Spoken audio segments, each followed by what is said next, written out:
a original Velveteen Rabbit, a classic story, original art by William Nicholson, original text by Marjorie Williams. And here we go.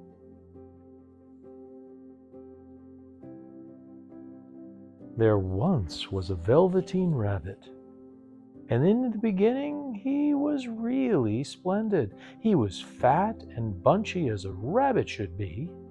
His coat was spotted brown and white. He had real thread whiskers, and his ears were lined with pink sateen. On Christmas morning, when he sat wedged in the top of the boy's stocking with a sprig of holly between his paws, the effect was charming. There were other things in the stocking: nuts and oranges and a toy engine and chocolate almonds and a clockwork mouse. But the rabbit was quite the best of all. For at least 2 hours the boy loved him, and then aunts and uncles came to dinner, and there was a great rustling of tissue paper and unwrapping of parcels, and in the excitement of looking at all the new presents, the Velveteen Rabbit was forgotten. For a long time he lived in the toy cupboard or on the nursery floor, and no one thought very much about him. He was naturally shy, and being only made of velveteen, some of the more expensive toys quite snubbed him. The mechanical toys were very superior and looked down upon everyone else. They were full of modern ideas and pretended they were real. The model boat, who had lived through 2 seasons and lost most of his paint, caught the tone from them and never missed an opportunity for referring to his rigging in technical terms. The rabbit could not claim to be a model of anything, for he didn't know that real rabbits existed. He thought they were all stuffed with sawdust like himself. And he understood that sawdust was quite out of date and should never be mentioned in modern circles. Even Timothy, the jointed wooden lion, who was made by the disabled soldiers and should have broader views, put on airs and pretended he was connected with government. Between them all, the poor little rabbit was made to feel himself very insignificant and commonplace, and the only person who was kind to him at all was the Skin Horse. The Skin Horse lived longer in the nursery than any others. He was so old that his brown coat was bald in patches and showed the seams underneath, and most of the hairs in his tail had been pulled out to string bead necklaces. He was wise, for he had seen a long succession of mechanical toys arrive to boast and swagger and by break their mainsprings and pass away, and he knew that they were only toys and would never turn into anything else. For nursery magic is very strange and wonderful, and only those playthings that are old and wise and experienced, like the Skin Horse, understand all about it. "What is real?" asked the rabbit one day, when they were lying side by side near the nursery fender before Nana came to tidy the room. "Does it mean having things that buzz inside you and stick out handle?" "Real isn't how you're made," said the Skin Horse. "It's a thing that happens to you.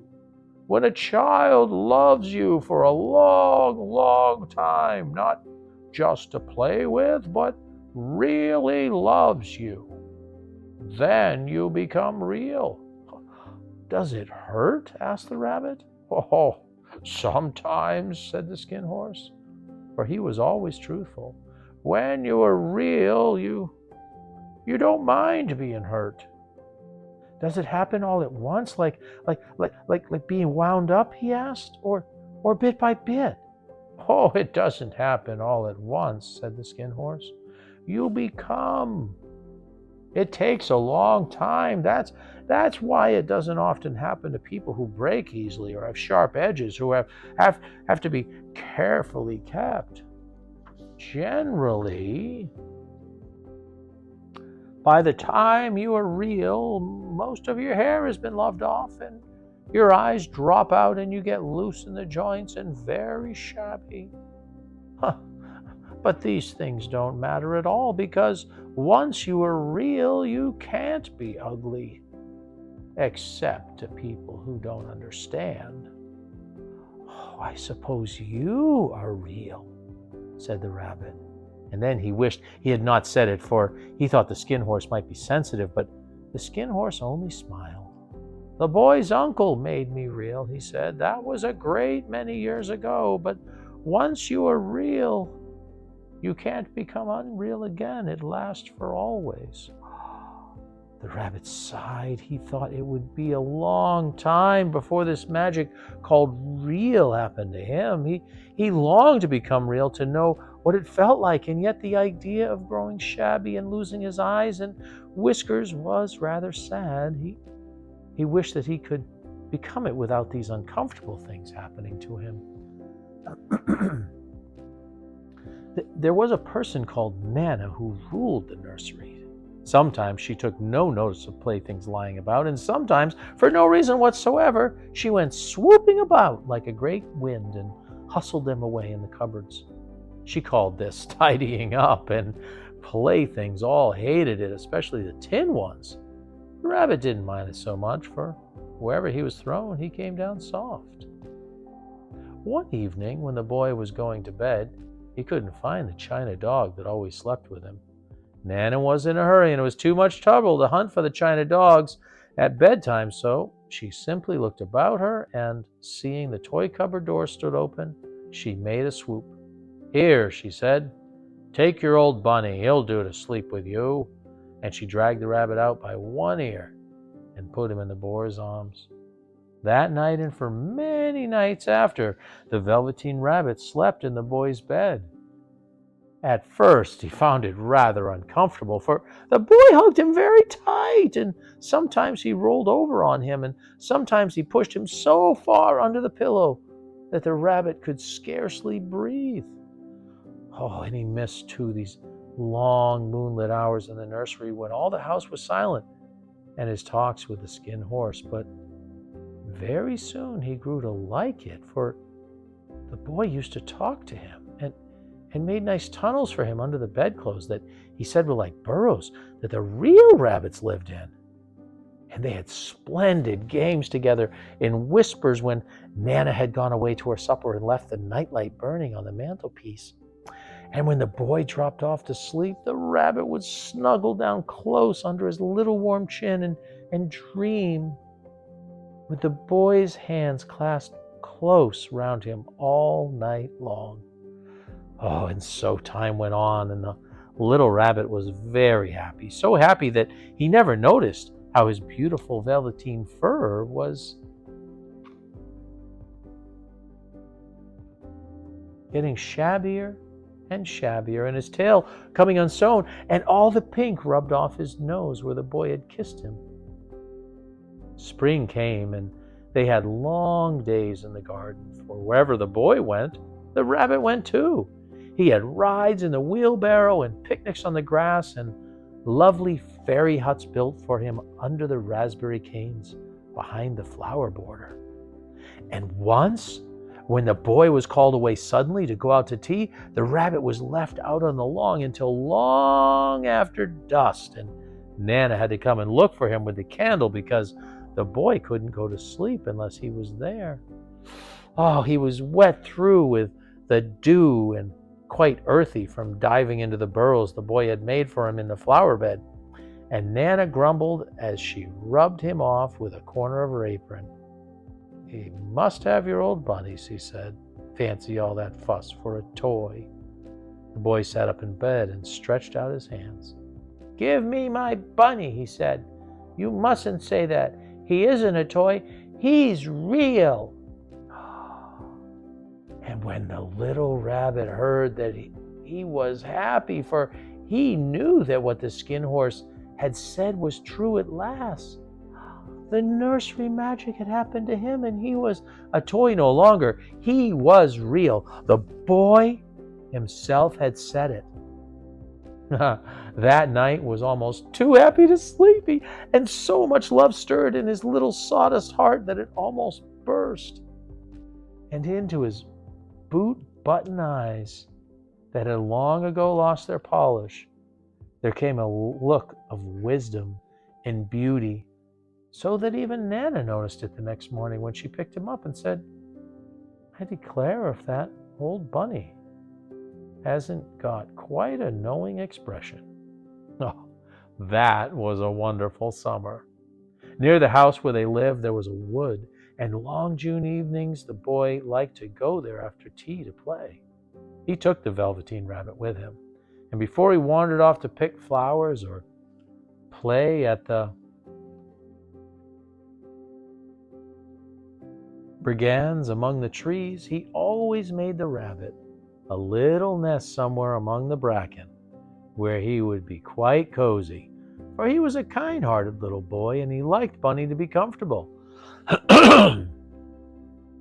One evening, while the rabbit was lying there alone, watching the ants that ran to and fro, his velveteen paws in the grass, he saw two strange beings creep out of the tall bracken near him. They were rabbits like himself, but quite furry and brand new. They must have been very well made, for their seams didn't show at all, and they changed shape in a queer way when they moved. One minute they were long and thin, and the next minute fat and bunchy. Instead of always staying the same like he did, their feet patted softly on the ground, and they crept quite close to him, twitching their noses, while the rabbit stared hard to see which side the clockwork stuck out of, for he knew that people who jump generally have something to wind them up, but he couldn't see it. They were evidently a new kind of rabbit altogether. They stared at him, and the little rabbit stared back, and all the time their noses twitched. "Why don't you get up and play with us?" one of them asked.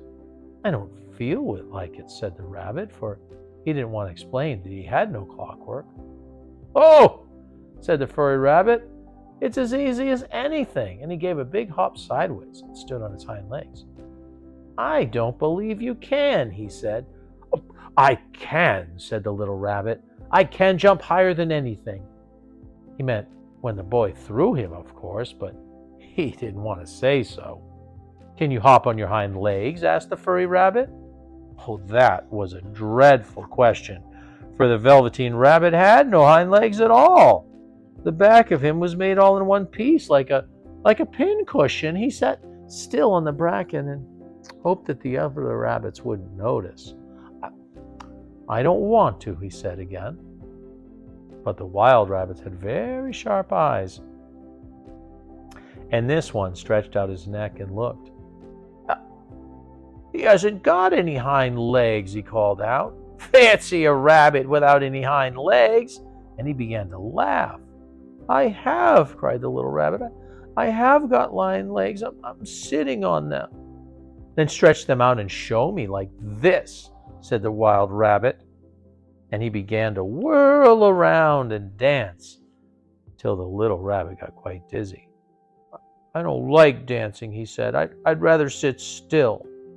But all the while he was longing to dance, for a funny new tickling feeling ran through him, and he felt he would give anything in the world to be able to jump about like these rabbits did. The strange rabbit stopped dancing and came quite close. The strange rabbit stopped dancing and came quite close. He came so close this time that his long whiskers brushed the Velveteen Rabbit's ear, and then he wrinkled his nose suddenly and flattened his ears and jumped backwards. "Oh, he doesn't smell right," he exclaimed. "He isn't a rabbit at all. He isn't real." "I am real," said the little rabbit. "I am real. The boy said so."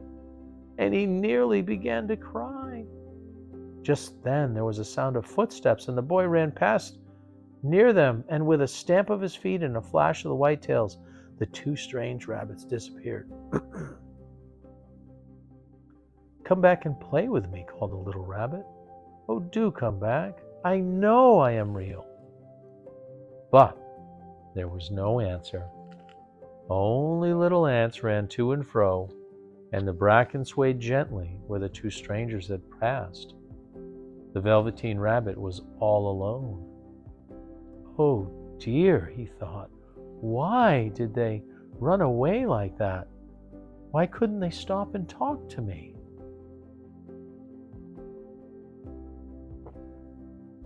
For a long time, he lay very still, watching the bracken and hoping they would come back. But they never returned. And presently the sun sank lower and the little white moths fluttered about. And the boy came and carried him home. Weeks passed, and the little rabbit grew very old and shabby, but the boy loved him just as much. He loved him so hard that he loved all his whiskers off, and the pink lining to his ears turned gray and his brown spots faded. He even began to lose his shape, and he scarcely looked like a rabbit anymore, except to the boy. To him, he was always beautiful, and that was all that little rabbit cared about. He didn't mind how he looked to other people because the nursery magic had made him real. And when you are real, shabbiness doesn't matter. And then, one day the boy was ill. His face grew very flushed, and he talked in his sleep, and the little boy was so hot that it burned the rabbit when he held him close. Strange people came and went in the nursery, and light burned all night, and through it all the little Velveteen Rabbit lay there, hidden from sight under the bedclothes, and he never stirred, for he was afraid if they found him, someone might take him away, and he knew that the boy needed him. It was a long, weary time, for the boy was too ill to play, and the little rabbit found it rather dull with nothing to do all day long. But he snuggled down patiently and looked forward to the time when the boy should be well again. And they would go out into the garden amongst the flowers and the butterflies and play splendid games in the raspberry thicket like they used to. All sorts of delightful things he planned, and while the boy lay half asleep, he crept up close to the pillow and whispered them in his ear. And presently the fever turned, and the boy got better. He was able to sit up in bed and look at the picture books while the little rabbit cuddled close to his side. And one day, they let him get up and dress. It was a bright, sunny morning, and the window stood wide open. Oh, they had carried the boy out to the balcony, wrapped him in a shawl, and the little rabbit lay tangled up among the bedclothes, thinking, the boy was going to the seaside tomorrow. Everything was arranged, and now it only remained to carry out the doctor's orders. They talked about it all while the little rabbit lay under the bedclothes, with just his head peeping out, and listened. The room was to be disinfected, and all the books and toys that the boy had played with in the bed must be burnt. Hooray, thought the little rabbit. Tomorrow we shall go to the seaside, for the boy had often talked of the seaside, and he wanted very much to see the big waves coming in and the tiny crabs and the sand castles. Just then Nana caught sight of him. How about this old bunny? She asked. That? Said the doctor. Why, it's a mass of scarlet fever germs. Burn it at once. What nonsense! Get him a new one. He mustn't have that any more. And so the little rabbit was put into a sack with the old picture books and a lot of rubbish, and carried out to the end of the garden behind the fowl house, where a great fine place to make a bonfire, and the gardener was too busy just then to attend to it. He had the potatoes to dig and the green peas to gather, but the next morning he promised to come quite early and burn the whole lot. That night the boy slept in a different bedroom, and he had a new bunny to sleep with. It was a splendid bunny, all white, plush, with real glass eyes. But the boy was too excited to care much about it, for tomorrow he was going to the seaside, and that in itself was such a wonderful thing that he could think of nothing else. And while the boy was asleep, dreaming of the seaside, the little rabbit lay among the old picture books in the corner behind the fowl house, and he felt very lonely. The sack had been left untied, and so, by wriggling a little bit, he was able to get his head through the opening and look out. He was shivering a little, for he had always been used to sleeping in a proper bed, and by this time his coat had worn so thin and threadbare from hugging that it was no longer any protection to him. Nearby he could see the thicket of raspberry canes growing tall and close like a tropical jungle, in whose shadow he had played with the boy on bygone mornings. He thought of those long sunlit hours in the garden, how happy they were, and a great sadness came over him. He seemed to see all of them pass before him, each more beautiful than the other. The fairy huts in the flower bed, the quiet evenings in the wood, when he lay in the bracken, and the little ants that ran over his paws. Oh, the wonderful day when he first knew that he was real. He thought of the skin horse, so wise and gentle, and all that he had told him. Of what use was it to be loved and lose one's beauty and become real if it all ended like this? And a tear, a real tear, trickled down his little shabby velvet nose and fell to the ground. Then a strange thing happened. For where the tear had fallen, a flower grew out of the ground, a mysterious flower, not at all like any that grew in the garden. It had slender leaves, slender green leaves, the color of emeralds. In the center of the leaves, a blossom like a golden cup. It was so beautiful that the rabbit forgot to cry and just lay there watching it. And presently the blossom opened, and out of it there stepped a fairy. She was quite the loveliest fairy in the whole world. Her dress was of pearl and dewdrops, and there were flowers round her neck and in her hair, and her face was like the most beautiful flower of all. She came close to the little rabbit and gathered him up in her arms and kissed him on his velveteen nose that was all damp from crying. "Little rabbit," she said, "don't you know who I am?" The rabbit looked up at her, and it seemed to him that he had seen her face before, but he couldn't think where. "I am the nursery magic fairy," she said. "I take care of all the playthings that the children have loved. When they are old and worn out, and the children don't need them anymore, then I come and take them away with me and turn them into real." "Wasn't I real before?" asked the little rabbit. "You were real to the boy," said the fairy, "because he loved you. Now you shall be real to everyone." And she held the little rabbit close in her arms and flew with him into the wood. It was light now, for the moon had risen. All the forest was beautiful, and the fronds of the bracken shone like frosted silver. In the open glade between the tree trunks, the wild rabbits danced with their shadows on the velvet grass. But when they saw the fairy, they all stopped dancing and stood around in a ring to stare at her.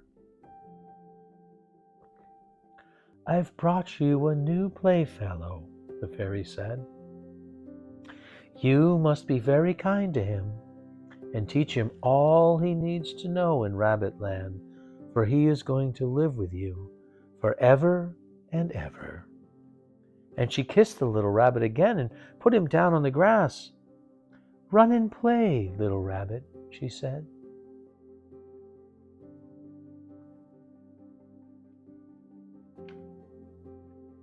But the little rabbit sat quite still for a moment and never moved, for when he saw all the wild rabbits dancing around him, he suddenly remembered about his hind legs, and he didn't want them to see that he was made all in one piece.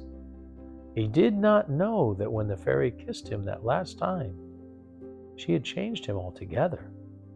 and he might have sat there a long time, too shy to move, if just then something hadn't tickled his nose, and before he thought what he was doing, he lifted his hind toe to scratch it.